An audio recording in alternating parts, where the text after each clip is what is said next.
This is Marc Mullinax, and welcome to Power for the Peaceful, a podcast and class on Taoism. Episode 6, The Function of Emptiness, Part 1. When you listen to the ground and you put your roots down, you can hear what she says if you're listening. When you listen to the ground and you put your roots down, you can hear what she says if you're listening. The sweet sound of the river as she moves over the stones. The same song that the blood in your body sings as it weaves around your bones. When you're listening, are you listening? The mockingbird that nests each year in the front yard spruce strikes up his chant in high places. And one of those high places is my chimney. When he sings there, the hollow chimney acts as a sound box, like the careful emptiness inside of a cello or violin, and the notes of the song gather fullness and reverberate through the house. He sings a phrase and repeats it exactly. Then he sings another and repeats that, then another. The mockingbird's invention is limitless. He strews newness about as casual as a god. By Ann Dillard, Pilgrim at Tinker Creek. Greetings, and welcome back. Today's quote reader and question asker is Julie Tallard Johnson, the writer's Sherpa, counselor, and a spiritual mentor. She's also a writer of wise books, and she lives in Wisconsin. I have placed her website information in this episode's show notes. I invite you to join me on a short visual imaginary journey. I live in an area where a local business displays a huge national flag from a more than 100 feet tall flagpole. The flag is perhaps 80 feet by 40 feet and probably weighs at least 300 pounds. In any breeze, though, this flag appears to ripple leisurely, swell gently, and wave hypnotically in slow motion as it follows only the breeze. The flag has no mind to do anything but go with the breeze. Imagine, though, if it did have its own will and tried to wave against the breeze, what might happen? Keep this image in mind as we go through today's verse, which reads like this. Verse 5, The Function of Emptiness, Part 1. Heaven and earth cultivate no preferences for outcomes. They regard creations as straw dogs. The sage likewise cultivates no preference. She regards all people without favoritism as if they were straw dogs. Tao functions like an emptied center between heaven and earth, acting here as a bellows to stoke fire, or there as a flute to sound music. One can never exhaust these emptied spaces of their variations and gifts. What will run dry is chatter, trying to reckon with this mystery.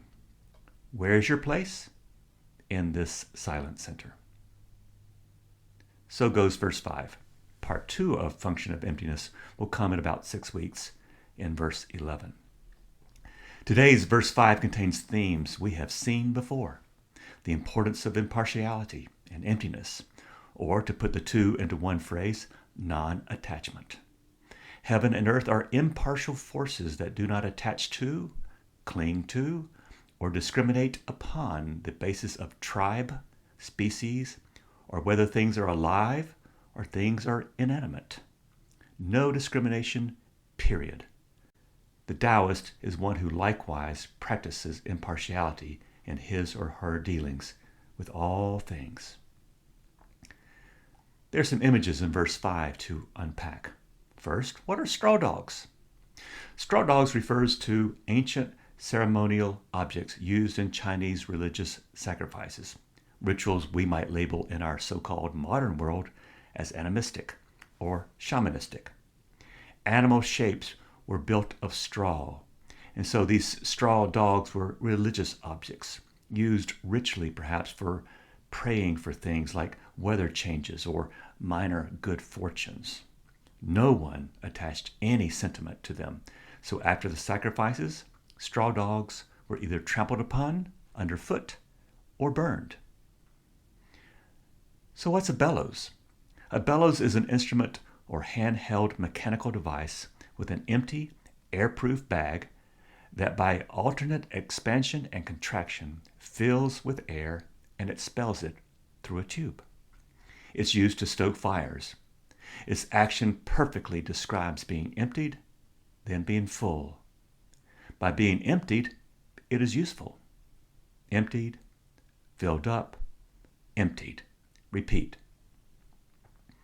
Next, let's talk about a flute, something we've all heard. Flutes work only when empty. Clog up a flute and no sound.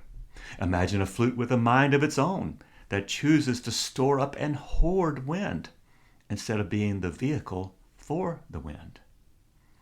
Maybe the same is true for us. Clog oneself up with desire, preferences, and whatnot, and no function. Useless.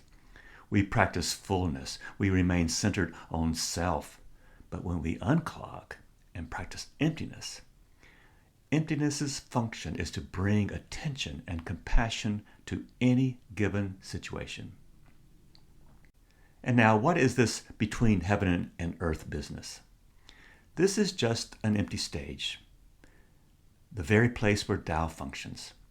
Tao functions without preferences, personality, sentiment, or desires. It does not ascribe a better than or a worse than hierarchy. Tao, as we have seen, is an impersonal process, but we personalize things, don't we? Make hierarchies, control things, own things. We develop these desires and preferences and cling to distinctions between better than and worse than. Once those preferences begin, they're hard to stop. See back to verse 2 if you want a review. Tao does not operate like a personal God or a deity with preferences. Tao does not develop loves or hates. Preference, assigning greater or lesser value, is a human habit. To choose one thing means most of the time we do not choose other things. We discriminate. To prefer one thing means we withdraw our preferences for others. Whenever there is a better than, there's always a worse than. A situation usually leading to hoarding, competition, and maybe eventually even violence. Tao, this verse asserts, is empty of choice and preference, but for one reason alone, so that Tao followers can open themselves up to all particles of creation, wherever, whenever, however they show up. When you're listening, are you listening? When you're listening, are you listening?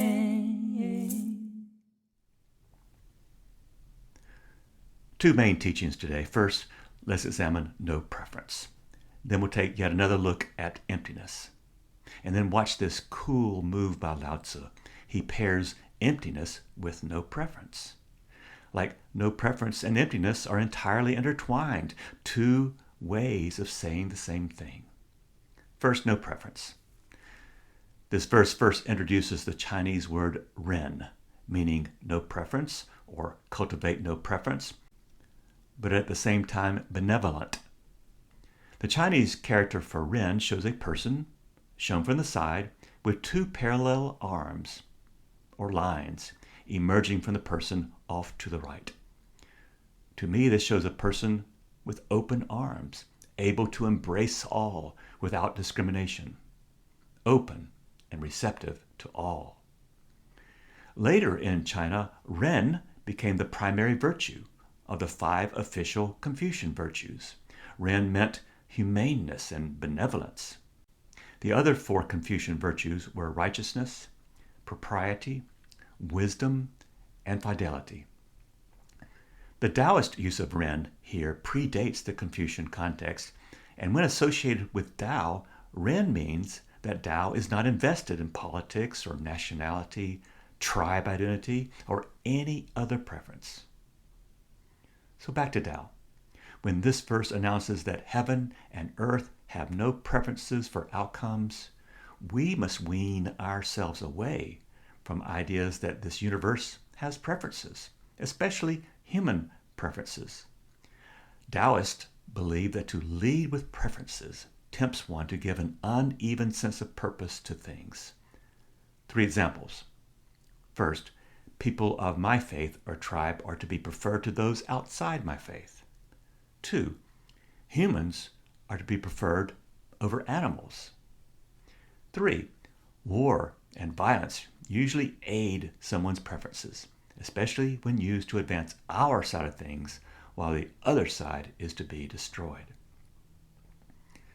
Negatively speaking, developing preferences is like a gateway drug, trending toward separation from others and from creation, blindness to anyone or anything outside one's immediate focus or scope, discrimination, persecution, aversion for what we have made preferences against, often masked as anger, greed, unmanaged desires, attachments, clinging, and finally, I, my, me, mine thinking, also known as ownership, which we'll see in verse 10, which operates like a tax. But now let me speak positively about what no preferences means. Nature and its original natural processes are 100% spontaneous, free from control 100% of the time. Its very premises, promises, and processes are 100% not predestined, but 100% spontaneous. Tao does not assign hierarchical values like better or worse in creation. Because Tao is impartial, this is great news. With impartiality as Tao's leading edge morality, the Taoist can learn to accept every and all things. Without preferences, we do not set ourselves up for resentments, disappointments, and unhappiness. If we strive to become as impartial as Tao's heaven and earth, we can live in peace without the interruptions of attachments and preferences. And this very impartiality, which is very different than indifference, is at the heart of Taoism. Emptiness of preference eliminates hierarchy, promotes equality among every particle of creation. No chosen species, no preferred group, no special tribe, no holy land, no better than or worse than. Instead, Tao is open to all. If Tao chooses, were Tao to choose, then Tao would prefer every particle, every person, every part of creation, without distinction. When you're listening, are you listening? When you're listening, are you listening? Now let's move to emptiness, which we have discussed at length in prior episodes. In Taoism, nothing is real save this moment, empty of all ego and its expectations. Emptiness is the basic nature of reality. Why? Like with no preference, the Taoist is open to all which life asks of them in the moment. Imagine coming to some moment full of past regret or anxious about some imagined future. Then that moment is also infected, well, actually infested with regrets and fears. Preferences lead to being full of ourselves. When full, there's no room in our cluttered minds and hearts to ask the question the present moment may require. We may not be able to love or live fully in the present. A full flute has no sound. A lung that wants to stay only full will kill the very body in which it lives. It may help to understand emptiness in ways that Tao does not mean emptiness. As you might imagine, some people and even philosophies see emptiness as bad, evil, lazy. Here are two quotes. The novelist Louis Begley wrote in Mistler's Exit, Emptiness seems to turn into chaos, or the two are indistinguishable, at least in my case. Rollo May, the great psychologist, agreed. The human being cannot live in a condition of emptiness for very long. If one is not growing towards something, one does not merely stagnate. The pent-up potentialities turn into morbidity and despair, and eventually into destructive activities. These are two examples that address emptiness as if it is synonymous with evil. But again, this is not Tao's meaning about emptiness. Instead, emptiness is a positive spiritual path. Emptiness is the way of power, a mapless journey without preference or distinction making. In emptiness, as we saw with no preference, one is open to all. Empty hands massage better. Uncluttered rooms are easier to be in. Empty pages are like gardens in early spring, full of promise. Hearts emptied of better than and lesser than see no stranger. I'm talking about utter creativity. For in the empty center between heaven and earth lies the staging ground for every wind, every weather event, each air flight, everything that flies, clouds, the swaying of every tree. All our lives take place in this empty space between heaven high above and earth just below. This empty center is our playground, stage, workspace. When you're listening, are you listening? When you're listening, are you listening? To become empty of preference, is not to become indifferent or uncaring. Emptiness is actually the preparation for true compassion for whatever and whomever lies in one's path at any moment. Emptiness is the movement from caring only about oneself to caring for others. Emptiness is that movement from a me to a we, from mine to ours. If one's not empty, it's like trying to light a fire in a tightly packed stack of wood. There's no empty breathing space between the logs for fire to exist. Might as well pour a pail of water on the wood. Emptiness, then, is a practice, even a meditation technique. The rather irreverent writer Tom Robbins spoke about emptiness as meditation. Meditation hasn't got a damn thing to do with anything, because all it has to do with is nothing, nothingness, okay? It doesn't develop the mind, it dissolves the mind. Self-improvement, forget it, baby. It erases the self, throws the ego out on its brittle ass. What good is it? Good for nothing, excellent for nothing. Yes, Lord, but when you get down to nothing, you get down to ultimate reality. It's then, and exactly then, that you're sensing the true nature of the universe. You're linked up with the absolute, son, that there's the only place to be. You strip the layers away one by one until the images grow fainter and fainter, and the noise grows quieter and quieter, and bing, you arrive at the core, which is naked emptiness, a kind of exhilarating vacuum. Tom Robbins, Fierce Invalids, Home from Hot Climates. The true end of emptiness and no preference is a life of compassion. And here's an introduction to what I mean. Many of us have traveled by commercial airplane. But before each takeoff, the flight attendants demonstrate the oxygen system in case there is an emergency high in the air. The attendant instructs passengers first to apply the oxygen mask to their own face, and then and only then help others around them who may need assistance to put their masks on. This is a cool example, for it models the way of compassion. Self-care first for all the right reasons, but don't stop there.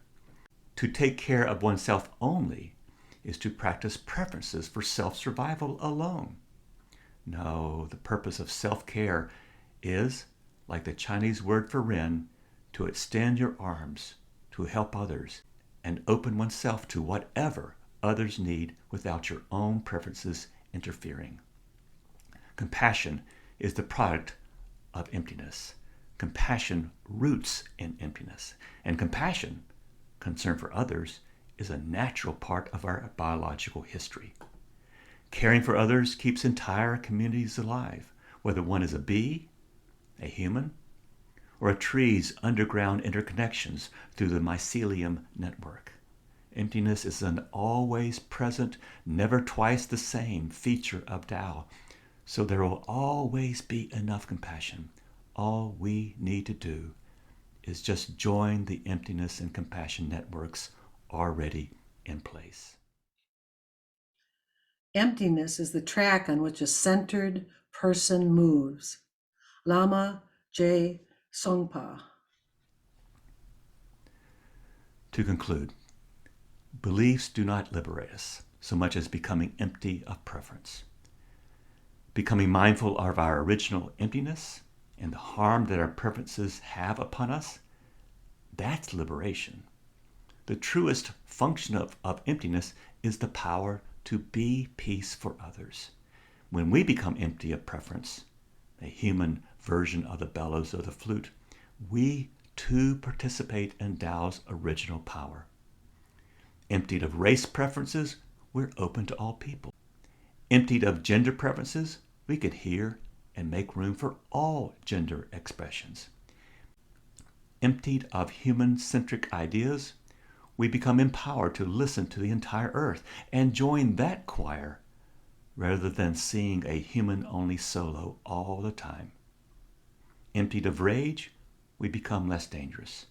Emptied of the ego self, there's room to listen, to love, and to live as we're meant to live. Let's not become a clogged bellows or a blocked up flute. Homework, just 2 sentences. Meditate on how you begin your preferences. That's all. How do preferences begin? All right, time for Julie's question.